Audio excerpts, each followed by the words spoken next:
अगला क्वेश्चन देखिए इसका सी नंबर कह रहा है कि यदि चक्रीय चतुर्भुज के विकर्ण एक दूसरे को वृत्त के केंद्र पर समकोण काटते हैं, ये मान लेते हैं कि ABCD एक चक्रीय चतुर्भुज है और इसके जो यह विकर्ण है ना एक दूसरे को 90 पर काट रहे हैं, तो सिद्ध करें कि वह चतुर्भुज वर्ग होता है। यानी कि हमें दिखाना होगा कि यह चक्रीय चतुर्भुज एक वर्ग होगा। तो हमारे पास क्या दिया है,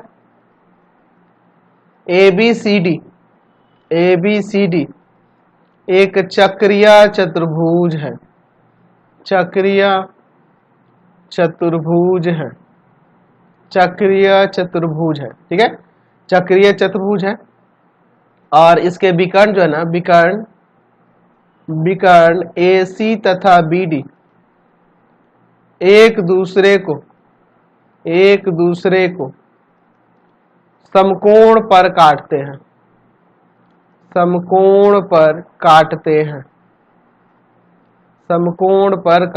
तो सिद्ध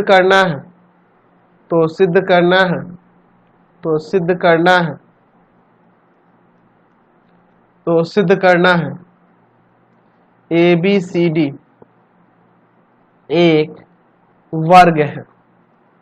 इसे हमें स्क्वायर दिखाना, वर्ग दिखाना। प्रमाण देखिए इसका, कह रहा है ऊपर दिया हुआ है कि चूंकि विकर्ण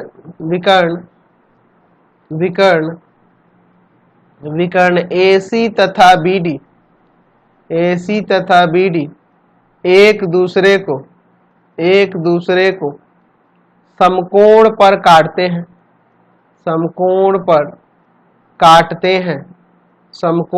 काटते हैं, यानी कि यहाँ पे हम लोग लिख सकते हैं कि एंगल AOB बराबर एंगल BOC बराबर एंगल COD बराबर एंगल AOD।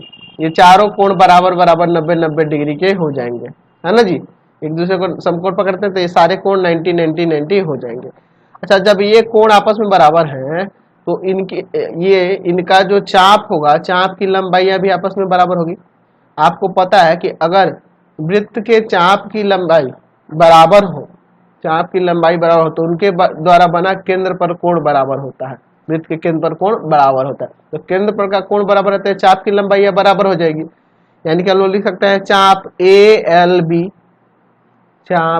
इस पे सिंबल दे दिए ALB। हम नाम इसलिए दिए, अगर मैं चाप AB लिखूं तो भी चलेगा, तो AB में यह भी हो सकता है और यह भी हो सकता है, इसलिए मैंने ALB इसके ऊपर एक और नाम दे दिया है।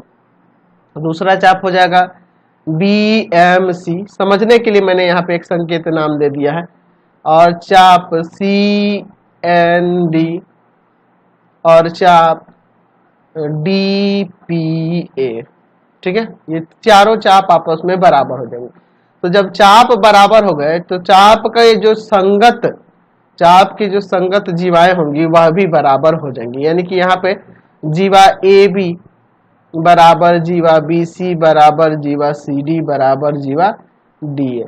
तो यहाँ देखो, यहाँ पे हमने क्या दिखा दिया, अगर मैं इस चतुर्भुज की बात करूं ABCD की, तो चतुर्भुज की चारों भुजाएं आपस में बराबर।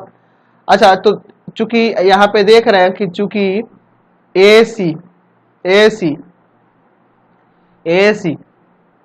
चतुर्भुज का वृत्त का विकर्ण होगा, वृत्त का व्यास है। व्यास क्यों है? व्यास इसलिए है क्योंकि ये केंद्र से होकर जा रहा है, चाहे BD भी ले सकते हैं चाहे AC भी ले सकते हैं। तो इस व्यास द्वारा वृत्त पर बना कोण समकोण हो जाएगा ना जी, इसलिए एंगल ADC बराबर 90, एंगल ADC 90 होगा। और जब यह 90 हो गया तो आपको पता है कि अगर किसी चतुर्भुज की चारों भुजाएं आपस में बराबर हो और एक कोण 90 डिग्री का हो, तो क्या हो जाएगा, वर्ग हो जाएगा।